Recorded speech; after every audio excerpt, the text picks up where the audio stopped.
Salut tout le monde, j'espère que vous allez bien. Alors, le Google Pixel 4a a enfin été annoncé après des mois d'attente et d'incertitude. Et ce téléphone, finalement, on peut le résumer à 4 lettres, qui sont les lettres ACDC telles que vous l'avez vu dans le titre. Et non, ça n'a rien à voir avec le groupe de hard rock. C'est en fait tout simplement attractif, cohérent, déception et contre-courant. Finalement, je trouve que cet acronyme résume très bien les sentiments que j'ai vis-à-vis de ce téléphone. Alors commençons par l'attractivité, parce que oui, ce téléphone, le Google Pixel 4a, pour moi est vraiment très attractif. Et la liste est relativement longue, je vais vous la donner pêle-mêle.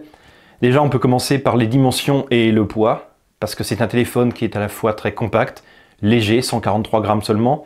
Il se fera oublier dans un usage quotidien. Et c'est un téléphone qui a une diagonale de 5,8 pouces seulement. Donc c'est vraiment très plaisant de voir Google continuer à sortir des téléphones ayant cette diagonale. Son design également est très attractif, je trouve qu'il est vraiment très sympa. Alors je sais qu'un certain nombre critiquent justement pour son côté extrêmement consensuel, extrêmement banal. Mais finalement, moi ce qui me plaît dans ce design, c'est qu'il est relativement 2020. Il a le poinçon en haut à gauche, ce qu'on retrouve cette année sur la plupart des téléphones. Il a des bords qui sont relativement fins, je dis bien relativement, mais nous sommes dans du milieu de gamme. Si on prend le dos du téléphone, et évidemment, son mini pavé avec un seul capteur, bon, c'est un parti pris, mais c'est pas quelque chose de choquant.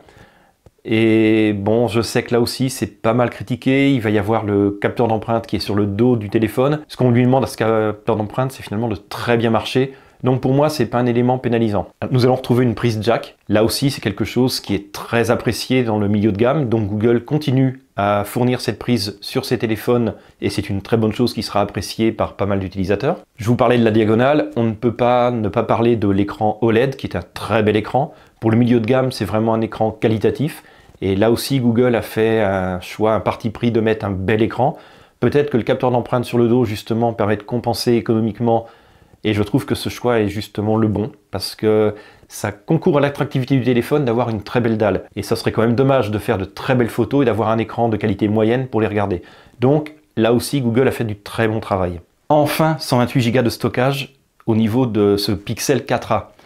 Parce que tout simplement, le Pixel 4 était limité à 64 Go chez nous, en France, ce qui était hyper frustrant pour un téléphone de ne pas pouvoir avoir plus, sachant qu'il n'y a pas de possibilité d'extension. C'est pareil sur le 4a.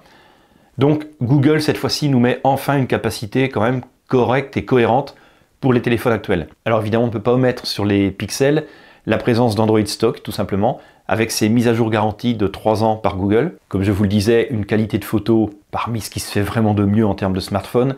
Nous sommes sur les téléphones Pixel, dont la réputation n'est plus à faire de ce côté-là. Et les Pixel 4a, qui sont des téléphones milieu de gamme, n'en sont pas moins excellents dans ce domaine. En termes d'attractivité, je vais également mettre, ça pourra peut-être surprendre certains, mais la batterie. Alors la batterie, elle n'est pas encore géniale, hein, on parle de 3140 mAh, mais elle est quand même meilleure que le Pixel 4 et notamment elle devrait avoir une consommation moindre. Donc la batterie, malgré tout, concourt à l'attractivité.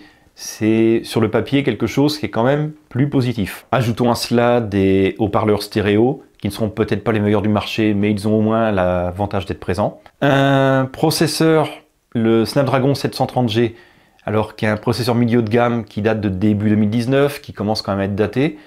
Mais finalement, c'est une puissance qui sera suffisante pour un usage quotidien.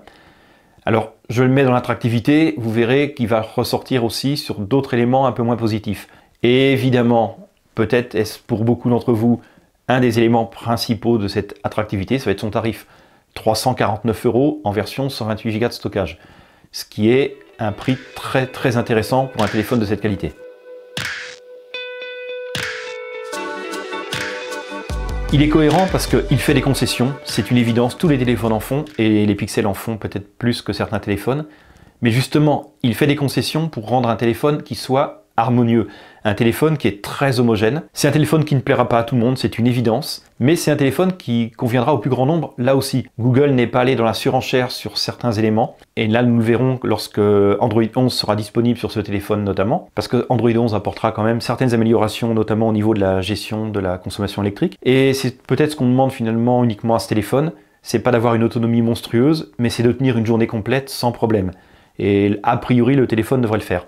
Et si nous parlons de cohérence, nous allons avoir peut-être le plus bel exemple avec la photo. Parce que justement, nous n'avons qu'un seul capteur, en plus un capteur de 12 millions de pixels, là où vous retrouvez du 48, 64, voire 108 millions de pixels sur des téléphones concurrents. Et pourtant, ce capteur qui est unique au dos du téléphone, il n'y a pas d'ultra grand angle, il n'y a pas de zoom, et pourtant, c'est le téléphone qui va avoir le meilleur rendu photo, non seulement par rapport à la concurrence, mais même par rapport à de très nombreux téléphones premium, il va être meilleur. Donc le meilleur exemple de la cohérence, c'est peut-être tout simplement avec le capteur photo que nous allons l'avoir. Et le capteur d'empreinte dont je vous parlais tout à l'heure, qu'il soit au dos, c'est peut-être là aussi un signe de cohérence, parce que c'est probablement une économie sur ce point-là.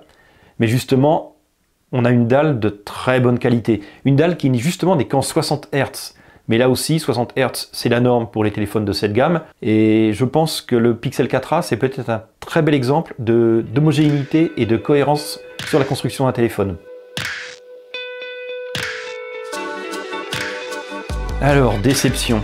Et oui, parce qu'il y a quand même des déceptions. Eh bien, déception déjà, son processeur. Pas forcément une déception par rapport à la puissance, comme je vous le disais, mais une déception parce qu'il n'y a pas le 765. Vous savez que c'est un petit peu mon cheval de bataille, mais pour moi, c'est vraiment très important.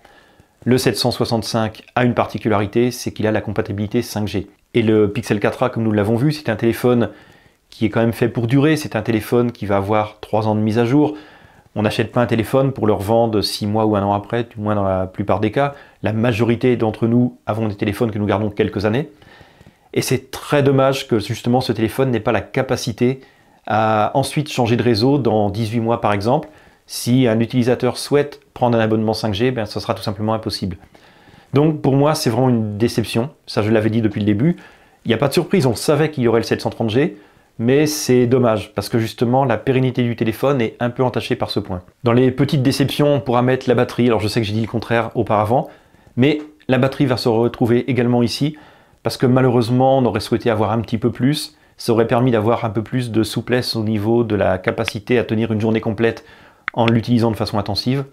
Donc voilà, c'est un petit point de déception, il n'est pas énorme, et honnêtement, c'est pas quelque chose qui pour moi sera primordial, mais il faut quand même le mentionner. Et la plus grosse déception, parce que c'est vraiment celle qui était déjà plus ou moins annoncée, on s'y attendait, mais c'est le fait que ce téléphone ne soit disponible qu'en octobre.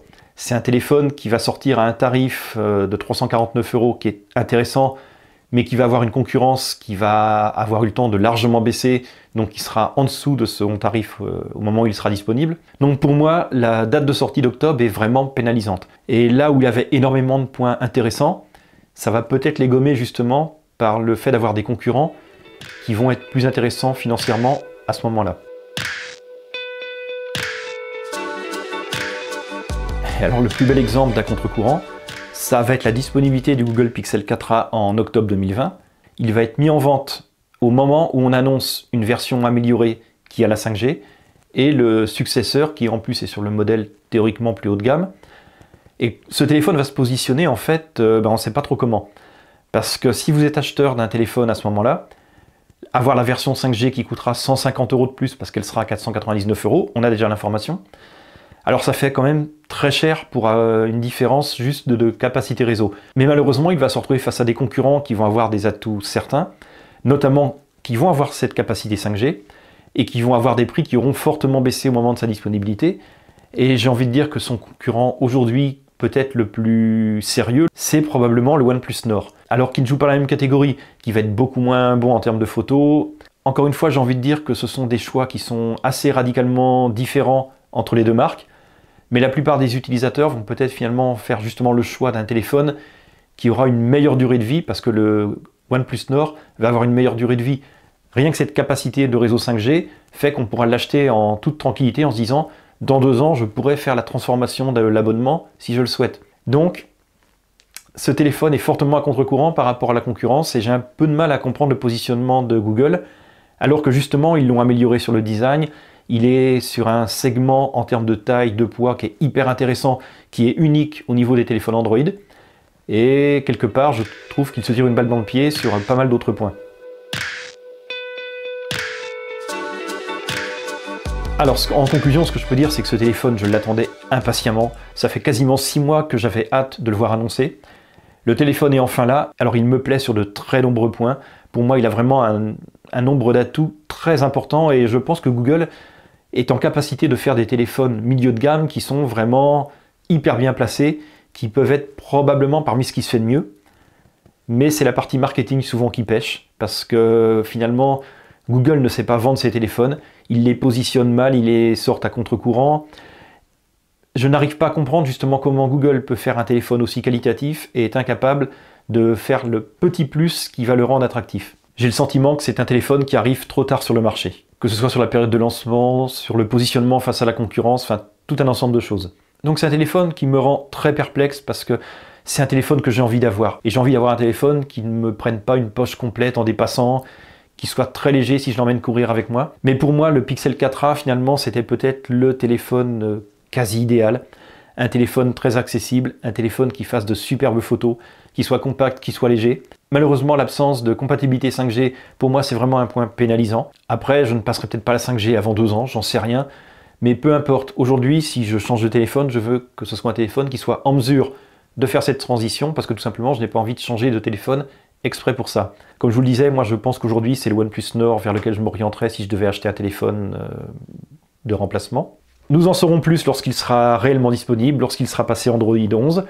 D'ici là, n'hésitez pas à commenter, n'hésitez pas à liker la vidéo, n'hésitez pas à la partager sur les réseaux sociaux.